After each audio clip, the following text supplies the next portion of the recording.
Welcome to Democracy Now!, democracynow.org, the War and Peace Report. I'm Amy Goodman. Israel's military says it's killed the Iranian security chief, Ali Larijani, as the U.S. and Israel continue massive airstrikes across Iran. Larijani was among the most powerful figures in the Islamic Republic and helped direct nuclear negotiations with the U.S. and other Western powers. His reported assassination comes just days after he joined senior Iranian officials in a march through central Tehran in a public act of defiance against the U.S.-Israeli war. Israel also announced it had assassinated the Basij force commander, Gholam Reza Soleimani, in a separate airstrike. In the city of Iraq, officials say a U.S.-Israeli coalition bombing killed a 3-day-old infant and his 2-year-old sister, along with their mother and grandmother. In Tehran, Iranian Red Crescent workers searched for survivors through the rubble of damaged homes after an airstrike on Monday. This alley is totally residential. Those dear residents who got stuck here are being rescued by the aid workers. The search continues.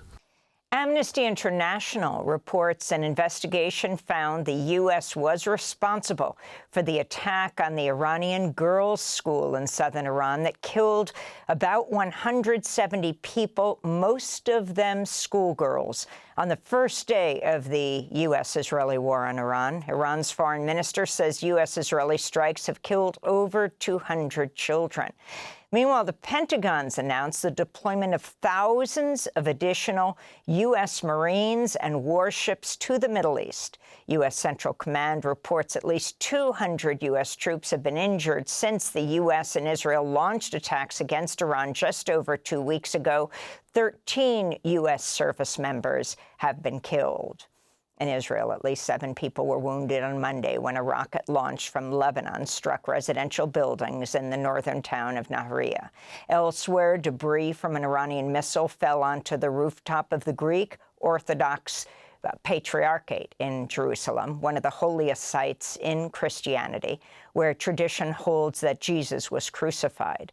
An Iranian missile also damaged the U.S. consulate residence building in Jerusalem, though no injuries were reported. Meanwhile, Iran continues to fire on Middle East countries that host U.S. military bases. Saudi Arabia's defense ministry said it intercepted nearly 100 Iranian drones in 24 hours, the largest single-day wave of attacks yet by Iran.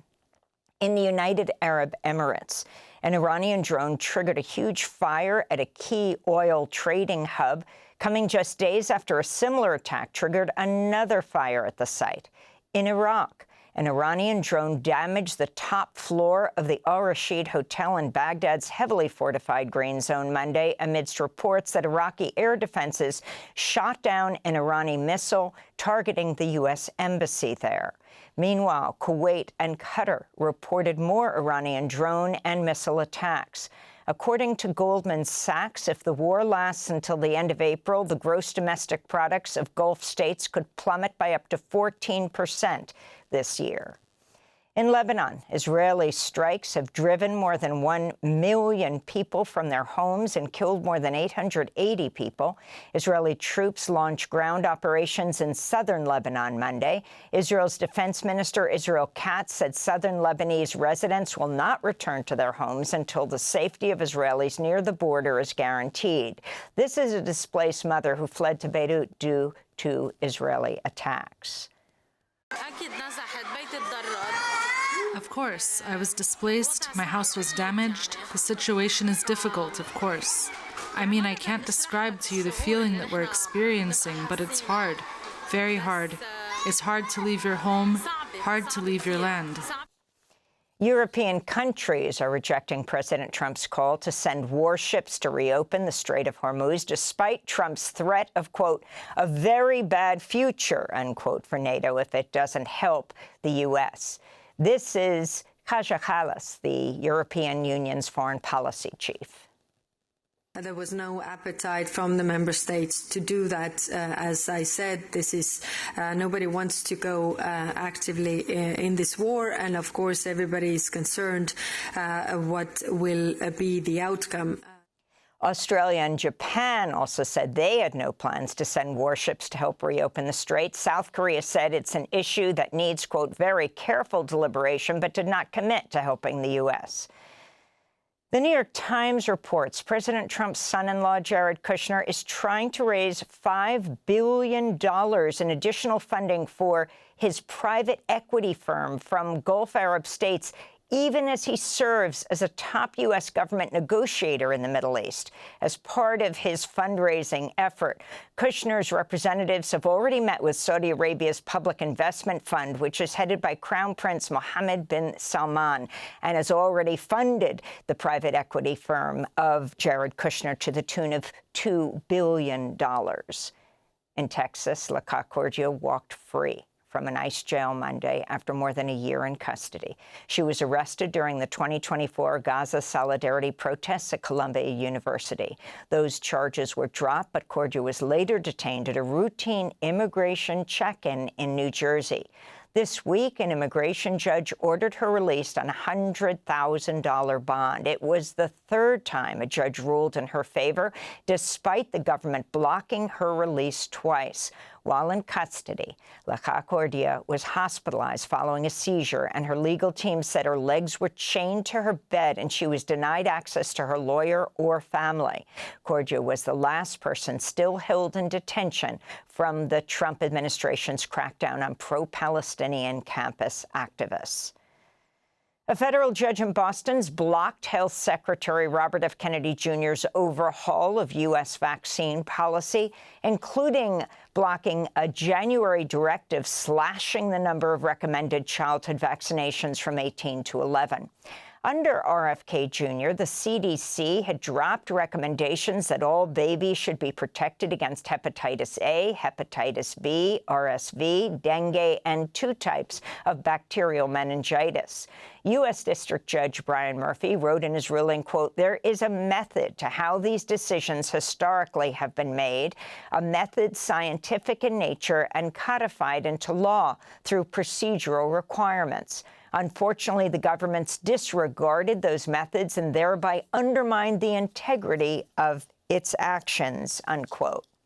Judge Murphy also found Kennedy violated federal law when he fired all 17 members of the Centers for Disease Control's Advisory Committee on Immunization Practices and replaced them with hand-picked appointees who've questioned established medical research on vaccines. In Cuba, the national electricity grid collapsed Monday, leaving millions without power as Cuba reels from an energy blockade imposed by President Trump. It was the third major blackout in Cuba over the past 4 months and the largest. This comes as the New York Times reports that the Trump administration's pushing for Cuban President Miguel Diaz-Canel to step down. President Trump spoke to reporters Monday about his plans for Cuba. I do believe I'll be having the honor of taking Cuba. That'd be good honor. It's a big honor. Taking Cuba. Taking Cuba in some form, yeah.